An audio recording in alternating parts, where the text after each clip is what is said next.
What's up? What's up? It's the Arthur Moats Experience with Deke. I'm Arthur Moats, and that's my main man, Deke. What's up, man? Man, we won, bro. That's what's up, baby. We won. It is. We finally won. It's a great day. Yep. Shout out to the fact that I'm gonna let the listeners know. So we had a bet. We've been betting on This is the games first couple weeks. up, It is, and this was for the hot sauce, right? Mm-hmm. So initially it starts out as, I just want you to drink a cup of hot sauce, right? That was the bet. And we're trying to figure out, okay, what's a cup? Like, how big is a cup? Is it like you get the measuring cups out? It's like an actual glass, like a tall glass, short glass, Right. whatever. So I'm like, all right, a cup. So I'm thinking like anyone else is thinking, it's hot sauce. We're going to put it in a shot glass and we're going to roll with it. Right. So you're like, nah, man, like, can't be no shot. That's too small. So I'm like, all right, let's get the cup out. So we get the cup. It's a nice glass. It's clear. You can see the level. So I'm pouring the hot sauce. And mind you, it's a fresh pack of hot sauce. I just opened up the glass, right? Texas full. Pete, my favorite. It was full. So I'm pouring. Half the bottle's gone. You're like, yeah, that's got to be good, right? I'm looking at the glass. I'm like, bro, that's a shot. You're like, there's no way. So I pour the same glass of hot sauce into the shot glass. And was it a perfect shot? Like exact shot. Like I eyeballed. I know a shot. I'm a shot guy. I know my shots. So then, ladies and gentlemen, Deke says, "Nah, man, it can't be no shot. That's too low. You got to pour more." So I proceeds to pour more, and this is after Deke that made the face like, "Yo, that's so much hot sauce in there." Like, God, dog, that's a lot. But then when he found us a shot, oh no, man, it's got to be more. So we just keep pouring and pouring. Literally, ladies and gentlemen, a fresh bottle of hot sauce is down to probably 1/3 hot sauce left in the bottle. And then Deke was like, all right, that's enough. Essentially a double shot of hot sauce. So it started out as, oh, it's a cup of hot sauce. Oh, that's too much. That's too much hot sauce. Now it's not enough hot sauce. Ends up being a double shot of hot sauce. I drink the hot sauce. And then Deke is upset because it ain't taste crazy to me. Deke is like, that's it? Like, it ain't like, you're not going to give me nothing else than that? I'm like, yo. I'm like, in my day, Deke, I've taken a lot of shots, bro. I done had some shots of some Aristocrats, some Burnett's, some tequila that's not top shelf, some tequila that shouldn't even be in the store. and yeah, I've tasted it tastes like gasoline with cat piss in it. You know what I mean? Yeah. In terms of the Texas Pete and the double shot that I took, it ranks. It's nicely ranked. It was smooth. It was like the Patron of hot sauce. If I had to pick one, you know what I mean? Like I didn't want to go to Louisiana. I feel like that's like. It's like mid-level, you know what I mean? Right.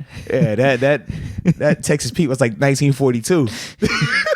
It was smooth. Well, whenever I saw it, I didn't say like that was like way too much. I was like, man, you know what? I'll take it easy on you. Stop it. I think that's a good amount. Like that's fair. And then when you said, you know what, that's probably a shot. I'm like, nah.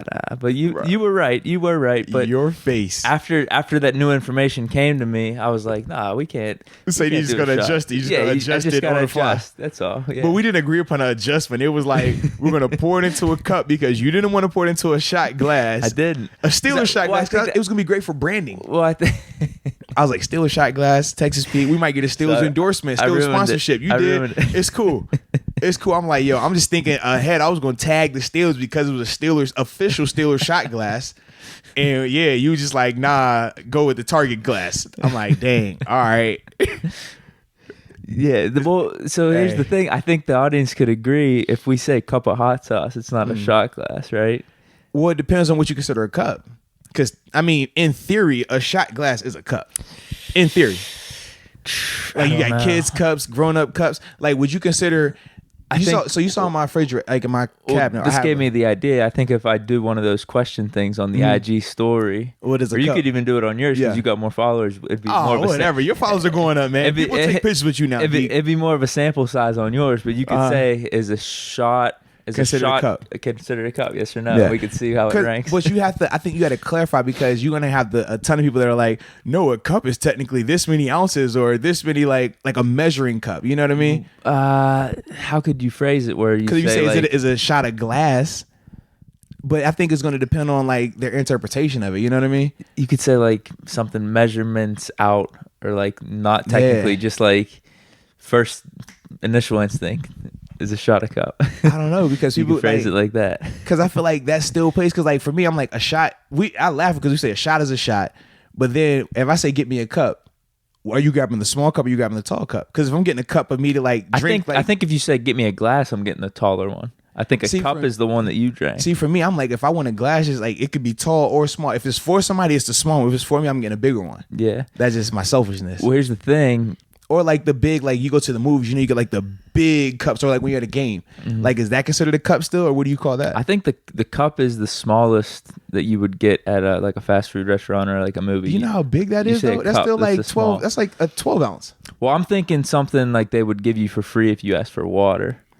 Like the size that you got for the shot, or like the shot of the double shot of hot sauce, like that's kind of what I consider a cup. Maybe a little bit bigger, but anything bigger than that is a glass to me. Okay, so that's the interpretation. But then also I ask this: if we're saying like, if I ask, hey, if you say, hey, can I get a cup of water? And I poured you that much water of the shot, you would be pissed, right? You'd be like, "Yo, fill the cup." I would want that filled up. Yeah, yeah. Like that. That's what I'm saying. Like it's but so. That's what I'm saying. I took it easy on you. You took it easy. That's crazy. Well, next time we'll need to get more in depth and detailed in measurements and scales and make sure we got all that aligned, man. No, definitely. You was funny, man. Like your face was just like, that's it. Like you wanted me to like pass out, be sweating, something crazy. I could just sense it in your energy. You was like holding the camera extra, like, we're gonna keep recording. I need to see, like, you sure you ain't gonna react yet? It reminded me of people did like when I was with the team or whatever. Well, with the here's Steelers. the thing. It is disappointing because whenever we talked about this consequence, it seemed like this was something you really didn't want to do. I don't want to drink hot sauce. I didn't wake up this morning like, I want to drink a shot of hot sauce. I want to drink a cup of hot sauce. You played it well though. I did what I had to do. Yeah. I'm a man of my word. If I lost my bet, I would pay up. You know what I mean? I don't like to let things just linger on and on and on. I like to just pay my debt, get it over with. Mm-hmm. But yeah, it was funny. It reminded me of when we had it's called like the piccata chips or whatever, like super hot chip. You usually eat one chip. And yeah. So we would do the one chip challenge when we was with the team with the Steelers. And literally, man, I remember Joey Porter. He was the one, man. He's like, man, I ain't tripping, man. I eat any of these, like whatever. And we're like, bro, we put money on it. You ain't eating two of these things, man. He's like, bro, it's whatever, man. So he proceeds to eat the first one. And it's like a delayed reaction. He eats. He's like, man, that's not a Scooby snack. Licking his fingers like, all right. And we already know, like, yo, you eat the first one, take like 30, 40 seconds, and then it hits you. So 30 seconds while he's still talking, next he still starts sweating. We're like, uh-oh, he's about to get it. So he starts sweating a little bit. Then he starts moving around a little extra more, like wiggling. We like, you all right, Peasy? yeah, man, I'm good. Still wiggling around. Like I said, sweat started coming even more. Next thing we know, my man tongue just like somebody lit a match on that thing. He's running around like, yo, trying to get the thing to cool off, man. He's trying to find, I think he went to, he tried to find some milk. Cause it was like milk could help it, but then the milk, when he drank that, it hurt his stomach because he was like, man, I feel this thing just like burning through my throat, my chest, my stomach, just I could feel it. And he's like, my tongue's on fire. It won't stop burning. Literally, it lasted probably like an hour or two. He ate the chip in the locker room before we went out to walkthroughs. Flipped out in the locker room. He's still trying to find different things. He's drinking water, Powerade, anything he can to like get him to cool off. By the time we get outside for the walkthrough, he's sweating through his shirt. You see it. He's still just like going through. Obviously, he's trying to coach too. And we just crying, laughing on the field like, bro, Peasy is done. And literally, he did it. I think we ended up giving him like, it was either $400 or $500 because we already knew what to expect. Wait, why'd you give him the money? Because it was a bet. We were like, yo, like, could you do two of them? He didn't do two. He only did one. But we was like, yo, because of how bad it was, we still getting the money, bro. So you guys didn't eat the chips at all? We had one guy eat the chip. I forgot who. It was like a practice squad guy. He ate it, but it ended up messing him up. And that's kind of like we knew ahead of time because we had him try, like, because we got a shipment of them. I was gonna say, so no one had firsthand experience except that one so guy. The one cat. So we had him like we got a shipment of them literally like the day prior to. So we had the one cat do it after practice. Pease wasn't there, so he never saw it.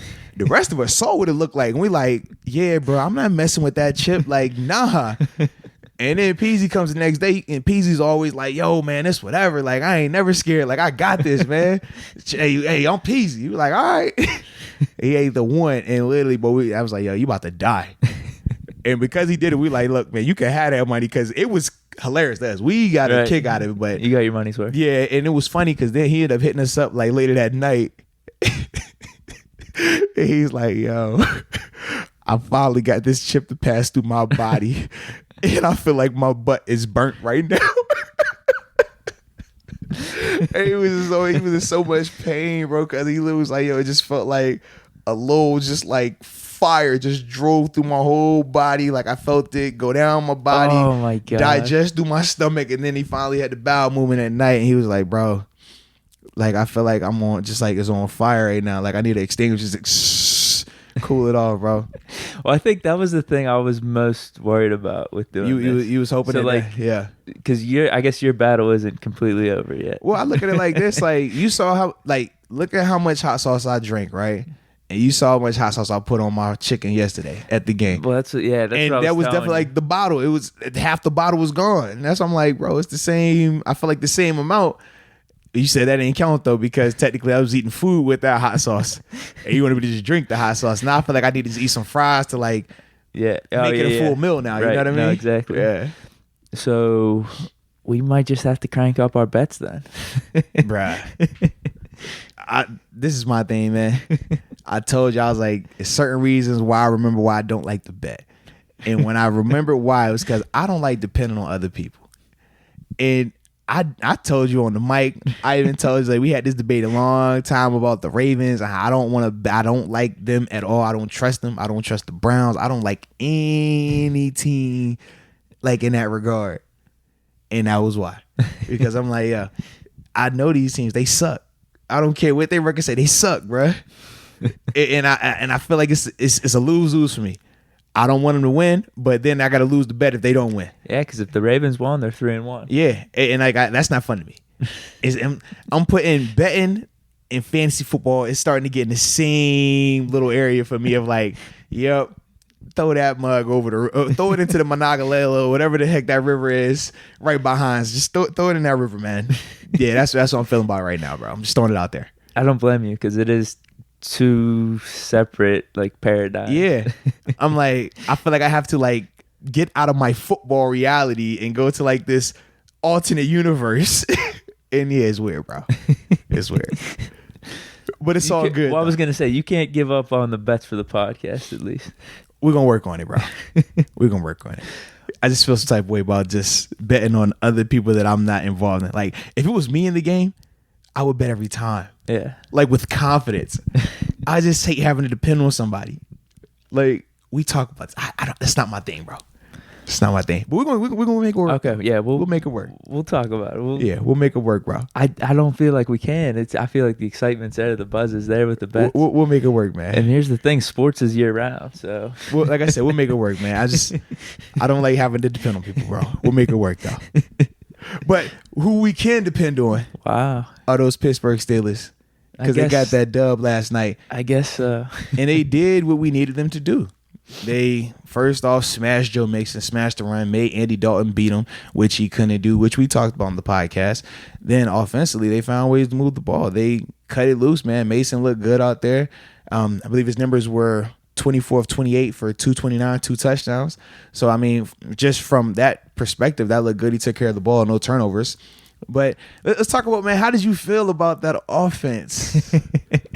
I know I think we shared differences and opinions early on in the game, man. So wait, what?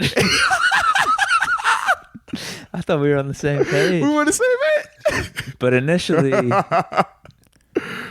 took like the Wildcat and all that stuff, right? Like, yeah. So honestly, like, you got two swings of emotion for me, like the whole season already. Right.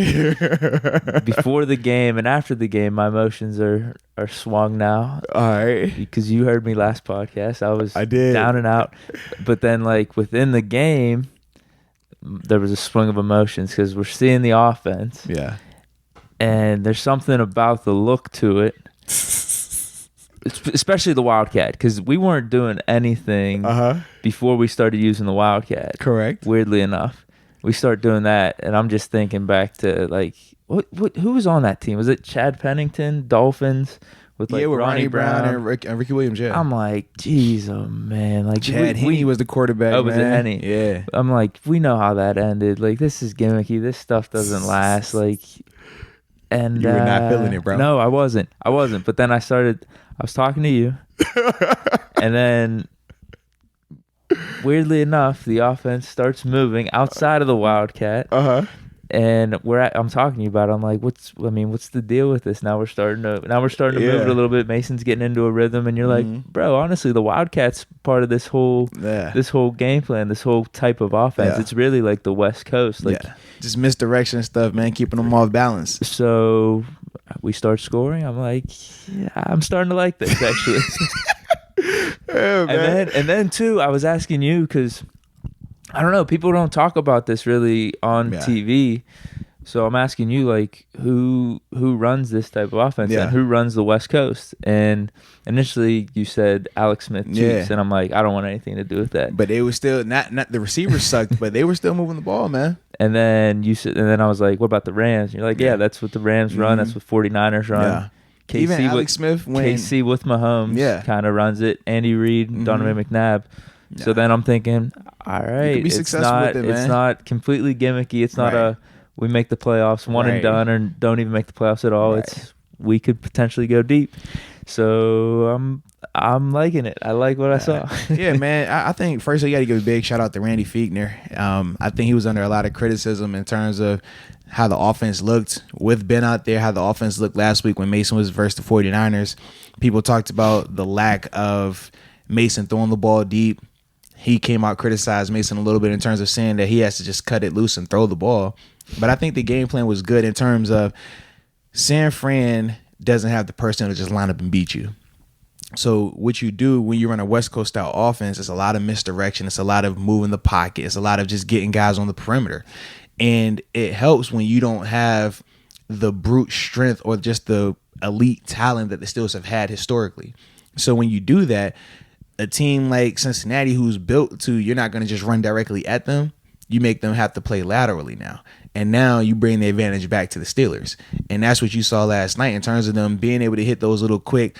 I mean, we talked about it for like up until that Deontay Johnson pass. A lot of his passes were 5 to 10 yards, but they were on time. Yeah. And they were productive. They were on schedule. And then when you sprinkle in the Wildcat, as a defender, if you don't have time to prepare for the Wildcat, it catches you off guard a little bit. And the reason why is this.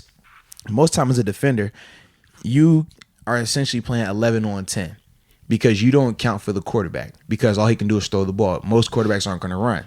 So you don't have to worry about that extra defender. Now, when you run the Wildcat, that quarterback becomes an 11th guy. He runs the ball. He's directly inserted into the offense now. So in terms of your gap fits, you are a man short unless you adjust to it. And when you don't, now you get those runs that turn into 5, 6, 7, 8, or you get a nice gash and potentially take something to the house. So that's what the Wildcat presents to you.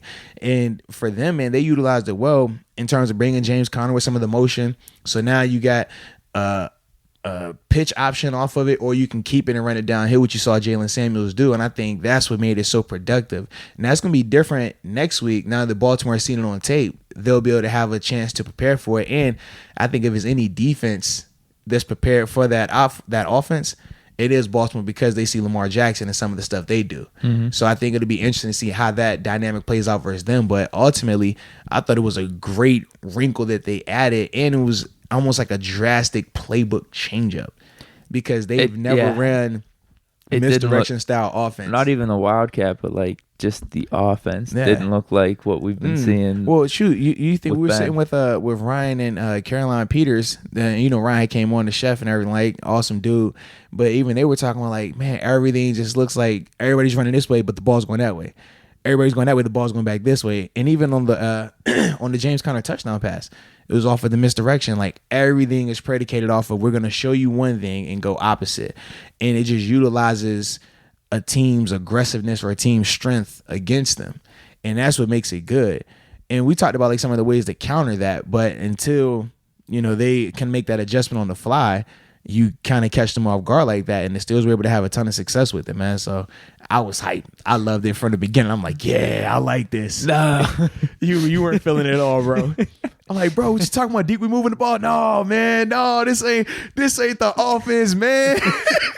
This ain't what it's supposed to look like, man. I'm like, bro, we good. Just relax, bro. definitely the Wildcat. Yeah, yeah, with a passion. Your face was like, yo, you said we just give up. We gave up. We running the Wildcat. It's over. I'm like, bro, we trying to win. I did say that. Yeah. I was like, if you're running the Wildcat, it's like you're giving up. You're saying our quarterback can't do it. I'm over here like, bro, we're straight. We're finding ways to utilize these weapons. And the thing I like too is this. Jalen Samuels last week, 14 snaps, 0 touches. He was the focal point of that offense. He was the reason why that offense went and why they had so much success. What he was able to do, not only running the ball, but directing traffic in the Wildcat, he was the main component. Granted, he didn't get the touchdowns, but in terms of his productivity, it was there. And that's why we always joke about, like, me and you, and why I feel some type of way about fantasy, because it's like the stats will tell you one story, but us in the stadium knew who was the reason why the offense had success yesterday. Like, when you look at the stats, you can say, oh man, Mason balled out. Oh, James Conner balled out. But we all know if it wasn't for Jalen Samuels, that offense doesn't look anything like that. We talked about it early on in the game before they started running the Wildcat, when they were just trying to run James just downhill into that Bengals defense, and he was getting smashed. And we're like, yo, this ain't looking good again. But Jalen was the one who opened up so much stuff, and stats don't necessarily tell you that. That's what we always say. Like, stats can give you like a glimpse of the story, man, but it's not going to tell you the whole thing. It just gives you like a part of it. And I'm like, man, Jalen, bro, the numbers won't speak for it, but we all saw his impact. He's the reason why the offense looked good, man. Interesting enough, though, he probably did end up having a decent fantasy day. But who had the better fantasy day, him or James Conner? Conner, definitely. Exactly. But who was more important to the game yesterday? Definitely Samuel. Yeah. And that's why I have the issue with fantasy. Because people in fantasy be like, oh, man, I'm drafting James first. I'm like, bro, love James to death, but Jalen was the reason why that offense went, why they had any type of success on the ground, why it opened up the passing game as well. But that doesn't show up in fantasy. And that's my thing, man. Well, we were talking about the two running backs throughout the game too, and it seems like there's a yin and yang there. Absolutely. Conner straight, powerful. Mm-hmm. Jalen's got a little bit of Lev Bell to him. He's gonna make you miss, especially in the pass catching too. I mean, Absolutely. He was a tight end in college, and all I've seen last year, I don't think I've seen him drop a pass. And then this year, same thing. So he's been looking good, man. Could the two-back system work? I remember them talking about it a little bit at the beginning of the season. Mm-hmm. Ben was the quarterback, though. Yeah. I mean, the offense wouldn't necessarily look like this, but it seems like it's coming out of more of a necessity now, and it could work. Yeah, and I think also when you have Ben as the quarterback, because he's so used to his level and his way of success, it's hard to have him work with other running backs that he doesn't feel comfortable with. He felt comfortable with James, which is why they're like, yo, I know we want to rotate guys, but James is my guy. And I think when he went out, now you're saying to Mason, you don't have that same type of, oh, this is my guy pull. We're going to do what we feel is best for this offense to move the ball. So we talked about Ben wouldn't be in that type of offense because Ben wants to throw it downfield. Ben's going to hold the ball. He's going to extend plays. Mason right now is still young. He's still developing. He's still learning. He's still trying to figure out what he's seeing. So for him, this benefits him because it's 1 to 2 reads. It's quick. Get the ball out. That's your first read. Is there. Bam. Oh, that's not there. That's your second read. Bam. So it's real easy. Whereas Ben has time to hold the ball, decipher, ad-lib, and things like that. So that's why I'm like, okay, I like where this offense is going right now, man. Yeah, it's not bad. And shout out to the new tight end, man. He had a big catch. Nick Vanette had a big catch. I think it was like in the second or third quarter, man. So extended the drive, man. So I like that. You said his swag looked good to you too, right? He was missing. Well, I told you this. If anyone else sees him out there, he needs a tattoo sleeve. He needs something like Shockey because did he have I can't remember if he had a visor or not. Yeah, he had a visor. He had the black gloves. He had the tape. The black socks. The socks were all the way down. Yeah. You need to have that sleeve. So we gotta talk to him about that. I'm not the biggest tattoo guy. I think they look cool. I don't think I'd ever get one for myself. Okay. But I think we should encourage him to get one of those, and I think like we're saying, his swag level will go up a little bit, and his credibility in Pittsburgh will as well. Okay. I like it. If you keep making catches like that, man, you're gonna be fine, man. And shoot, not only, like I said, man, I'm trying to think who else did it. Then Deontay Johnson. I was gonna say, he produced. We have a new receiver, number one. Hey, he keep producing back-to-back weeks with touchdowns. I do want to see him get rid of the turnover though. He had the fumble on That's the the only first. reason they scored. It seems. That was it. He fumbled on his first catch, man, opening possession, man. But shout out to the defense responding though. But that was the only thing. Outside of that, I think he still was doing good as far as getting open. This is what for the touchdown pass. It like was a blown coverage, man, because he was like by himself, but he caught it, he executed it. That's all that matters. Because in a game like last night, man, it doesn't matter what it looks like. You have to just win. Period. Make plays and win. And that's what they did. And especially when a critical junction in the game like that, a must-win type atmosphere, they got it done. And he definitely was a key contributor to that. I would like to see him used more in the return game as well. They keep putting Ryan Switzer back there. But I think that Deontay adds a little more explosiveness to that position. Yeah, because you said to me, you think Switzer will take it to the house? And I said, nah, man. He'll catch it. But I don't see it catch to the it. house, bro. All I've seen is like max, 10 or 15 yards. So yeah, I think if we have Deontay back there, we got at least a chance for the touchdown. Yeah. Like I definitely agree. I think Deontay has home run capabilities, and I think, man, he's still young. So as he continues to grow and develop, his role will emerge. And you got to think, even for Jalen Samuels, I'm like, this is only his second year, and you can see now. Okay, last week they didn't utilize him, but I think going forward, we're going to see a lot more of him being the focal point of the offense because he's that X factor, that weapon that you can utilize. And even when he was just lining straight up, when he would come in to spell for Connor, he was getting yards. Yeah. I remember the one like 10, 11, 12-yard gain for the first down where how he was able to move within the tackles and the offensive line. Makes guys miss, man. He finds ways to get himself small, man. Kind of like your boy Frank going some of them interior runs, huh, man? Yeah. It's all good, man. But yeah, I was surprised too with Jalen, how they were rotating him, how some of those key third and like fourth downs initially, they were having Jalen out there.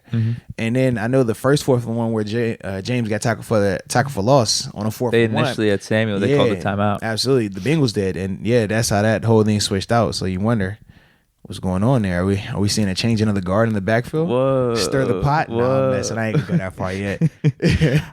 I think it's going to be like... But you saw, though, like they were putting him in a lot of those critical situations. It's looking like more of a 50-50 split. Right. And, 50-50 split in terms of one of them being on the field at one time. But yeah, I think there's going to be how many snaps where they're both out there. Yeah. I definitely agree. It's a good thing, though, man. The fact that you're able to have two talented guys like that helps out a ton.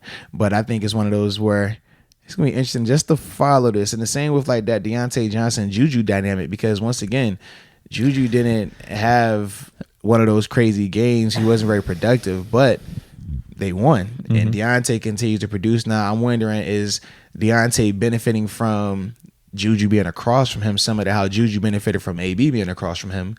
Is that the situation right now? We don't know. Hopefully we don't have to find out. I would like to have both of those guys out there for the rest of the games. Yeah. Exactly. But yeah, he's becoming, it seems like a favorite target of Mason just based off these last two games. And oddly enough, the guy that we all thought would be the favorite target in James Washington, nothing. Yeah, nothing. Yeah, so far. barely even getting targeted. Like, our prediction's not looking too hot. Yeah, man. Who came with that prediction too, man? I'm starting to see a trend here, man. Dude, it was just preseason, right? All right, man. I'm starting to see a trend. I'm about to just start going with my gut feeling. I'm not falling into the hype train. This hype train, bro. I fell for it. You're gonna go off more analytics and history and what you know. Yeah, like you caught me during a vulnerable time. I was like, yeah, that sounds good. Yeah. I believe the hype. Yeah. I don't like hype, bro. I don't. That's why I didn't like the Ravens. I don't like the hype. Nah, I feel you. Yeah. I feel you. I'm not a hype guy. Like let me see tangible. Let me see real. Let me see something that's tried and true. Mm-hmm. I don't like oh man, yeah, this guy has it. Or just in theory, he has it. Nah. I don't like the theoreticals. Nah. So the offense obviously killed it, but then there's Shout out to my defense, other side of man. the ball. They killed it as well. Hey, from start to finish. Shout out to my dog, Bud Dupree. Big strip sack force fumble, man.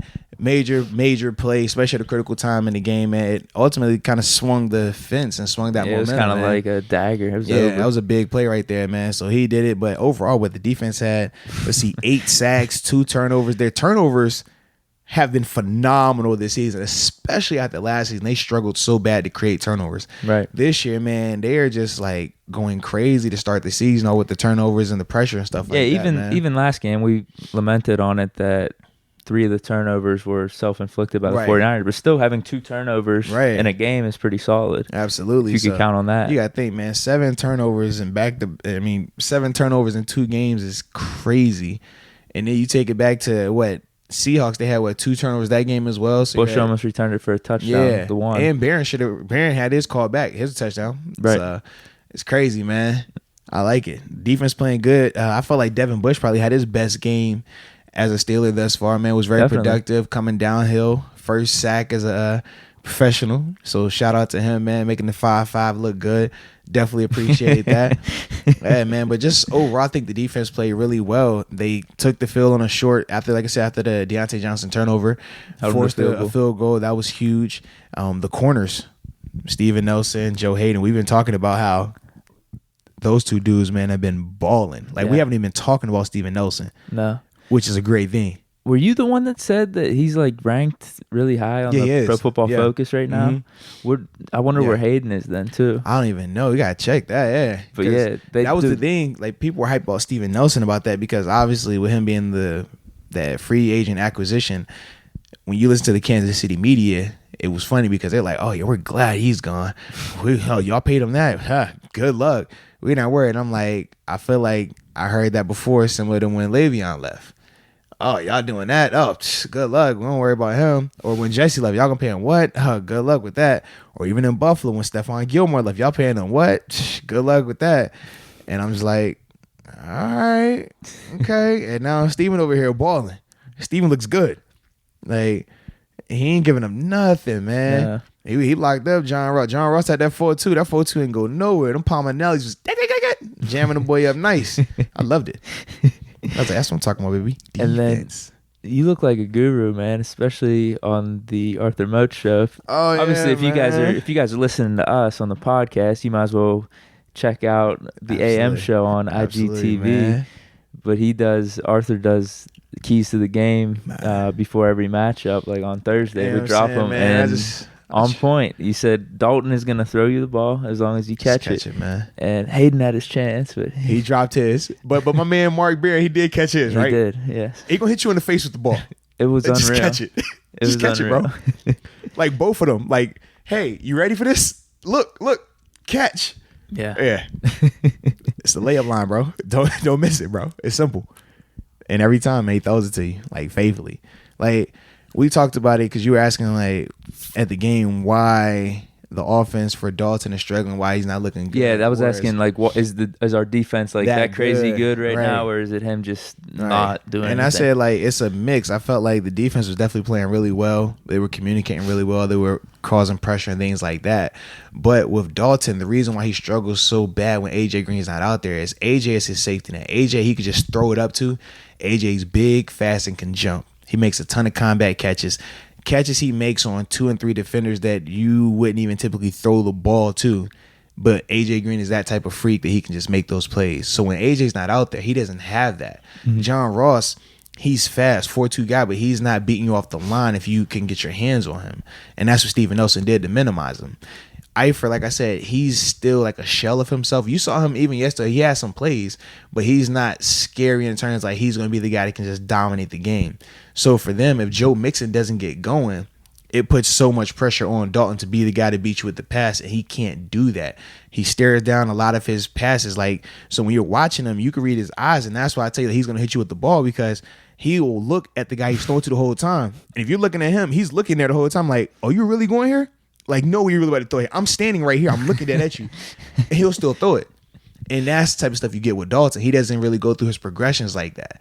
And that's what makes him struggle. And that's why a lot of people are like, he's just an average quarterback. Like, when AJ Green's there, it makes his numbers look inflated because he'll have two passes to AJ Green for 100 yards, where AJ just went up and just did something crazy and then had the crazy run after. Trust me, we were part of it a couple times here in Pittsburgh, where he catches it on 3 dudes and he takes a pass that was a 40-yard pass and turns it into a 70-yard touchdown. Mm-hmm. But you look at the numbers, you're like, oh, Dalton balled out. And it's like, no, AJ Green balled out. Dalton ain't do nothing outside of that.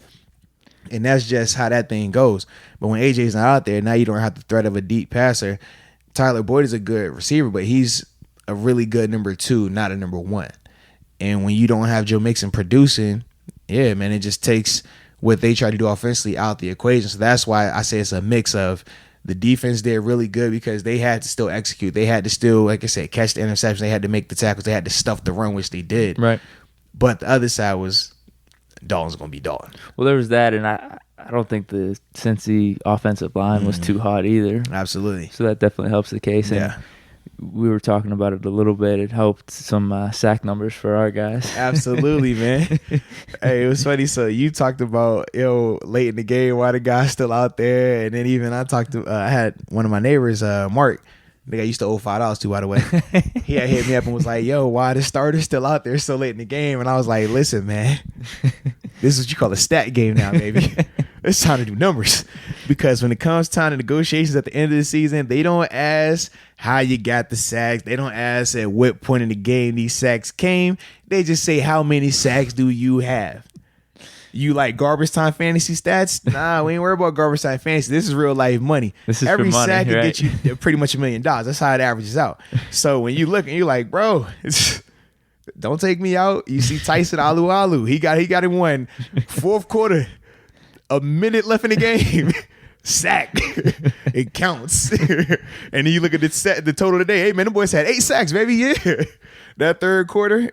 It was a point in that third quarter we can all agree that the Bengals essentially like they gave up. They just conceded that, hey, look, y'all got us today. We're going to just chill out.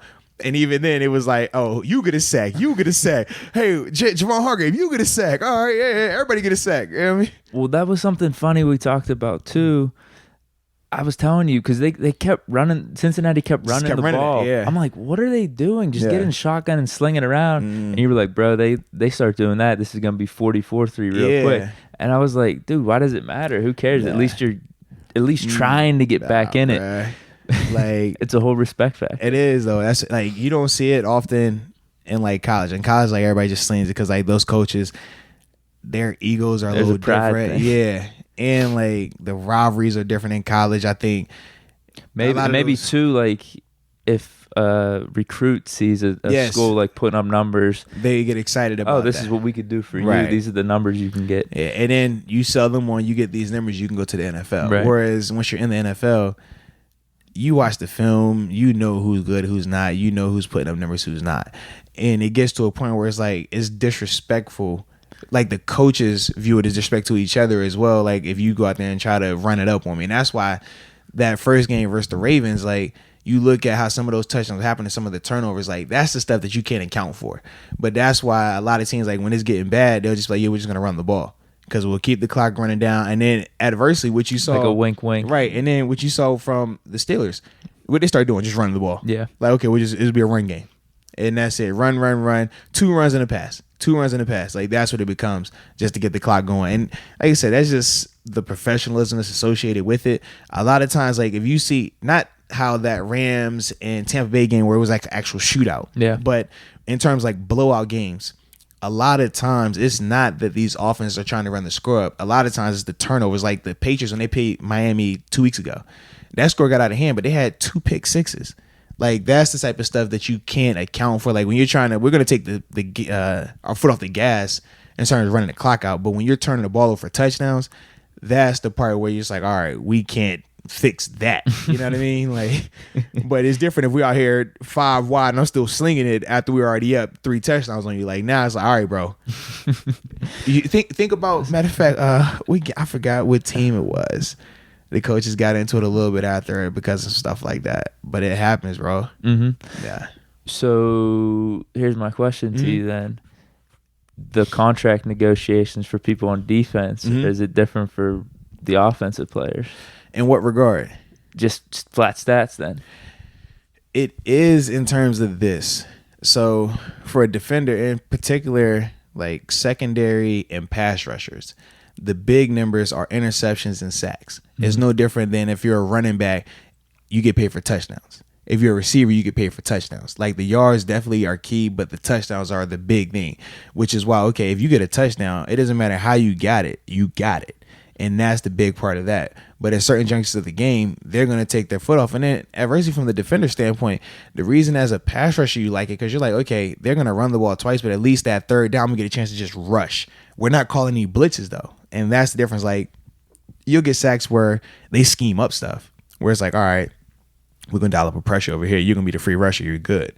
They're not doing that at that type of the game. So it's more so just, hey, if you could beat your guy one-on-one, this is your opportunity to get your numbers. But they're not going to scheme stuff for you to win right there.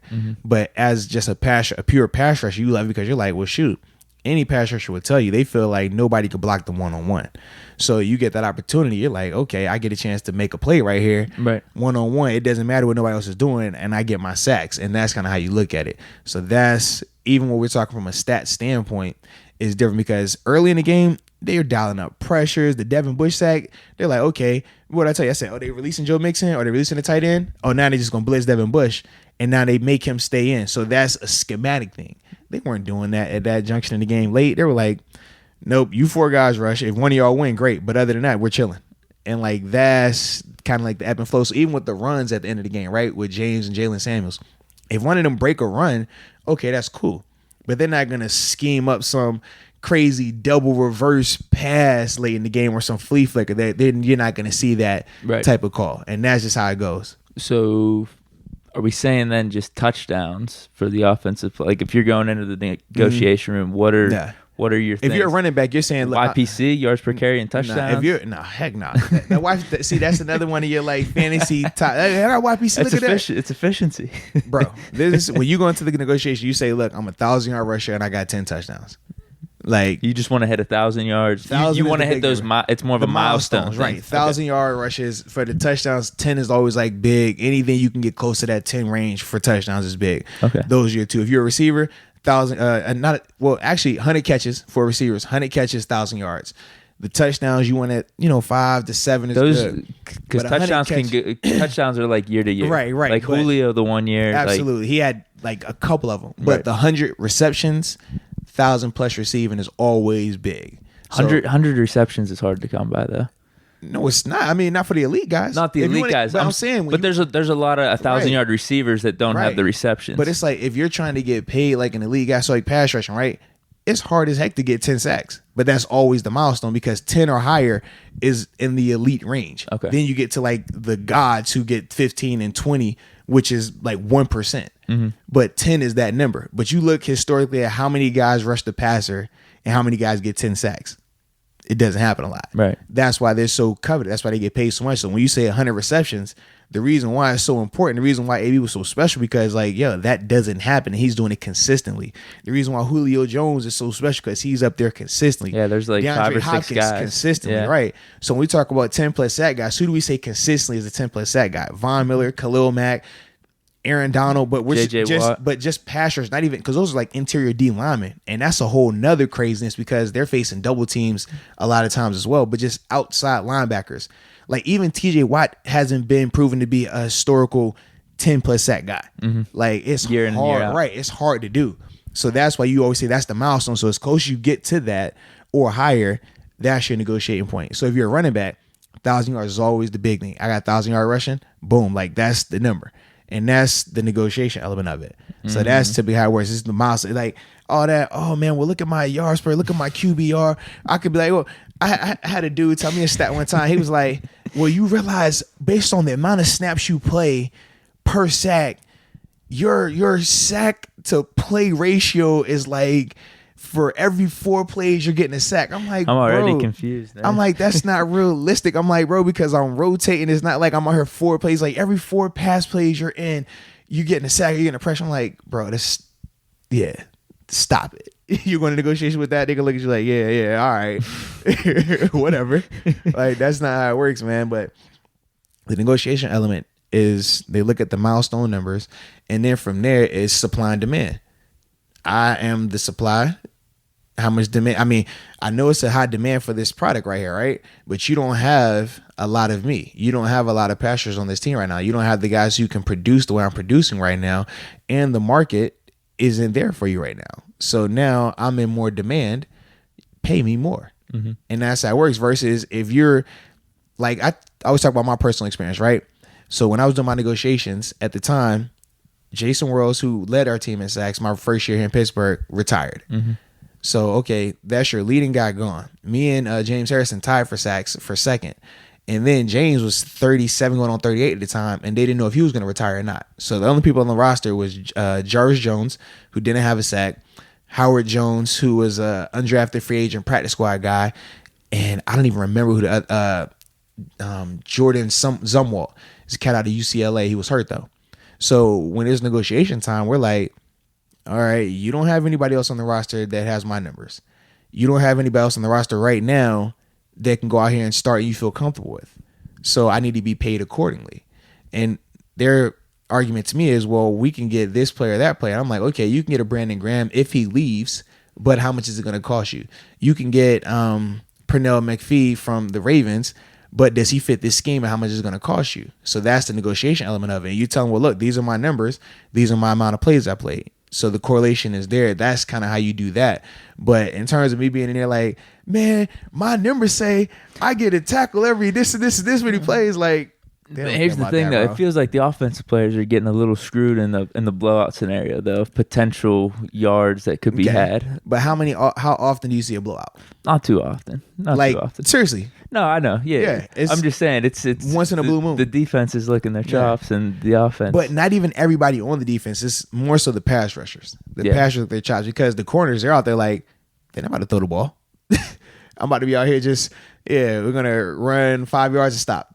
Oh, you're going to block right here? All right, stop. And that's that. And linebackers, you get some tackles, but it really isn't like, you don't get the same type of, as a defender, even though you like the blowout wins, you much rather it be a 2-score game, because that means there is enough of a lead where they have to throw. It's enough of a lead where you feel comfortable, but at the same time, it's close enough where they still want to compete. They still want to stay in it.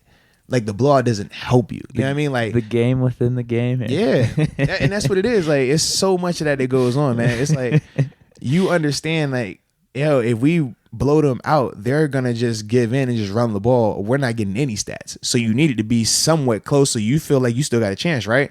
And those are the fun ones where they're like, all right, guys, they're going to come out slinging now. And we're like, yes. A little bit of a challenge, too, right? Because they're still competing, and now you're still going at it, and now you can still make plays. You get the fair opportunity. Versus when they just say, all right, man, it's too far ahead. Just run the ball, run the clock out. You're like, all right, so I got 2 plays, save my energy, hope for a drop back pass on this third down, and not a play action.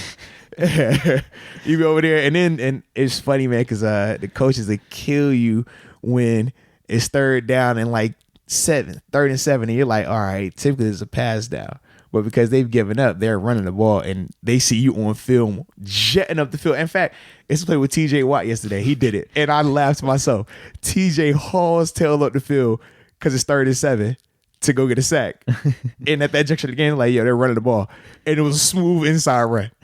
But that's just a part of it, because everybody knows, like, dang, man, come on, man. Like, I just need one opportunity, and you're just hungry for it.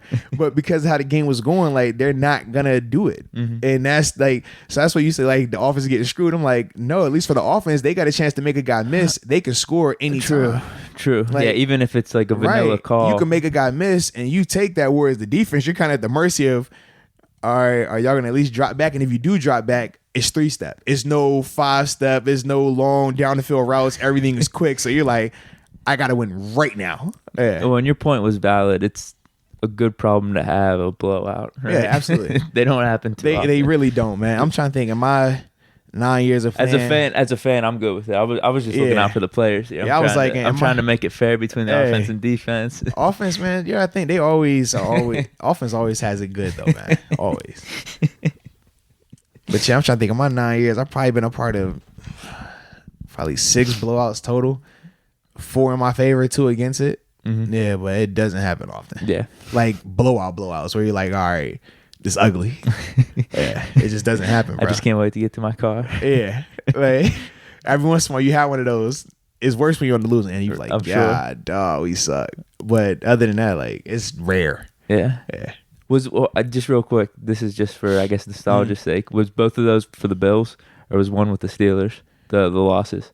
No, one was with the Steelers. Miami one? Dolphins. What? 200 yards, J.J.? The one down there? Yes. Damn, I remember that. That was gory. We're sitting here like, bro, I just want to go home. This is miserable. We suck. That was bad. Yes, absolutely. And then one with the Bills, we were playing. This would have been the Patriots. I forgot when it was. It wasn't the year we beat them. It might have been my rookie year playing them day after Christmas, and they like Grunt went crazy. They ended up having like 28 in the first half. We're just like, yo, this is bad. And it's cold, so he's kind of sitting there like, bro, can this game be over? You were now? out of the playoffs at that point too. Oh yeah, my rookie year we sucked. Yeah. It was rough. Yeah. I was just seeing if I could remember the game, and yes, I do remember that Miami game. Terrible. Yeah, that was awful. It was like, I just want to go home. Like, I don't even like Miami. Still, that ended up being a good year though. Yeah, we remember we smashed them in the playoffs, and then we smashed them, beat the Chiefs on the road, and lost in the AFC Championship game. Yeah. So I mean, we weren't tripping, but it's just like sometimes it happens, man. Right. It is what it is, bro. Absolutely. Yeah. Is there anything we missed? Anything else you want to touch on? Oh man, let me see. There was one thing I wanted to bring up. Let's talk about it, man. What you got? It's nothing to talk about now, but I thought about this morning because that was week 4, right? Yeah. So we talked about it. 1 and 3, the quarters. Well, doing the quarterly awards, like our quarterly projections. Absolutely. We're not really prepared for that right now, so maybe we got 2 podcasts a week. Why you want to rush it? That's what I'm saying. We could do it for next week. This is a little tease. This is a recap. I was say, hey man, you all right? It's a little tease for next week. Don't be getting nervous on me, Deke. All right, something for people to look forward to. That's all I'm saying. Yeah, you over here getting nervous, like, yo, I'm not prepared for it. Like, bro, we're always prepared. We're just not dropping it right now. Okay. This is the recap. When we look forward to next week's game, I'm making us look bad. You know what I mean? When y'all tune in on Thursday and hear the new podcast, now you will hear us talking about our first quarter awards. Exactly. That's, you know what I mean? Come on, Deke, man. You always prepared, bro. We're experts. I'm just giving them that straight up. I'll be real. Hey man, you good. But yeah, I think we're good then, right? No doubt, man. For this podcast. Hey man, it's the first winning podcast. 27-3, man. Big time play Feels for the good. Steelers, man. Major shout out.